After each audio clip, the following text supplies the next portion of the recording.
MQM के senior रहनुमा कुंवर नवीद जमील साहब हमारे साथ मौजूद हैं। कुंवर साहब, बुध के रोज़ जो कुछ वज़ीर आला हाउस पर हुआ, वज़ीर आला ख़ुद अब इसकी इंक्वायरी कर रहे हैं, ऐलान किया उन्होंने, फिर भी वज़ीर आज़म रिपोर्ट मांग रहे हैं, एक्शन का वादा उन्होंने किया है। आप लोग मुतमईन हैं जो अब तक पेशरफ्त सामने आ रही है? वज़ीर आज़म तो कह ही रहे हैं कि वो तो देखेंगे ही, लेकिन वज़ीर आला भी ऐसा लग रहा है कि अब सीरियस हैं, कुछ देखेंगे वो।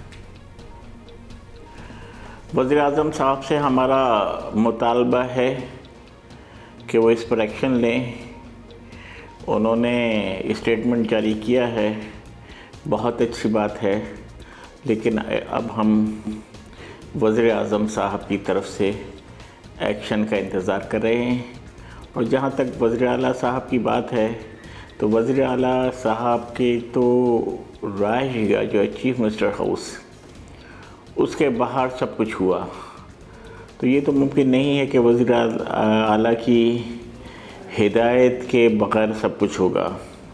और ख़ास तौर से इस सूरत हाल में जबकि मुर्तज़ा वहाब साहब हमसे बात कर रहे थे, हमारी इस यकीन दहानी के बावजूद कि आप आ जाएं और यहाँ पर आकर इस स्याह बल्दियाती कानून में तब्दीली के लिए, पॉजिटिव तब्दीली के लिए हमसे वादा कर लें, हम एहतजाज ख़त्म कर देंगे।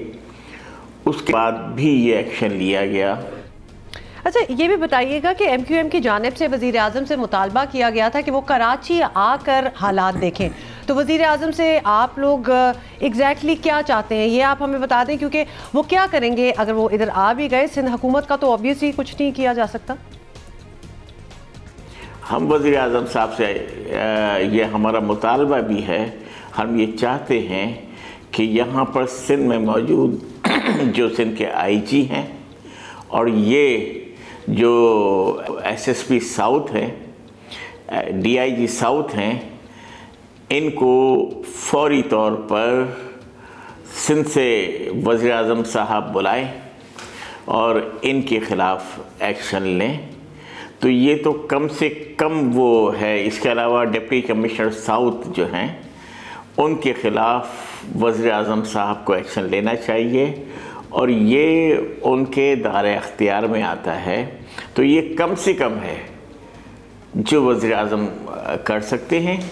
इसके अलावा वो कराची तशरीफ़ लाकर शहीद के घर वालों से मुलाकात करके उनके ज़ख्मों पर मरहम रख सकते हैं। अच्छा कुंवर साहब, ऐसे भी इशारे हैं कि शहर के हालात कशीदगी की तरफ जा सकते हैं, जो ज़ाहिर है किसी के मफाद में सर्टनली नहीं होगा। इसे रोकने का फ़ौरी तरीक़ा सब्र तहम्मुल है, बातचीत है, क्या ये मुमकिन है अब इस सारी सूरत हाल में?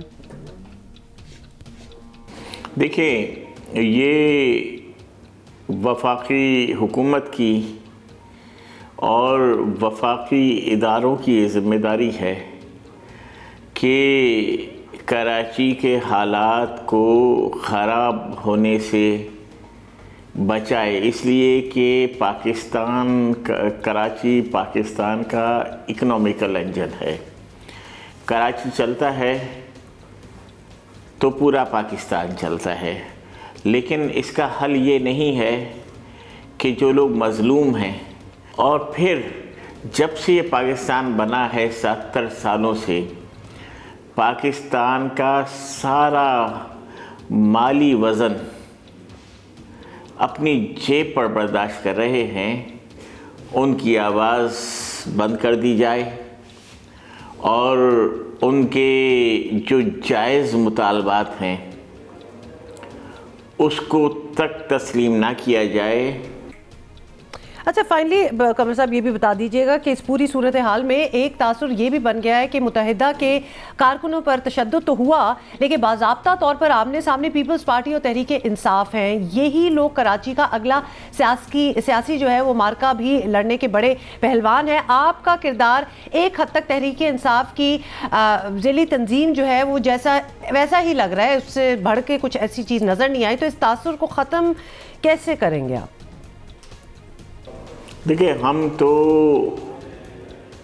कराची के लोगों के मसाइल के हल के लिए बात कर रहे हैं और हम तो बड़े मायूस हैं पाकिस्तान की वफाकी हुकूमत से, पाकिस्तान की अदलिया से, इन बड़े बड़े इदारों से कि कराची के करोड़ों लोगों के साथ जुल्म हो रहा है, नाइंसाफ़ियाँ हो रही हैं और कराची के लोगों की दाद रसी के लिए कोई आगे बढ़ने के लिए तैयार नहीं है और कोई उन्हें इंसाफ फराहम करने के लिए तैयार नहीं है।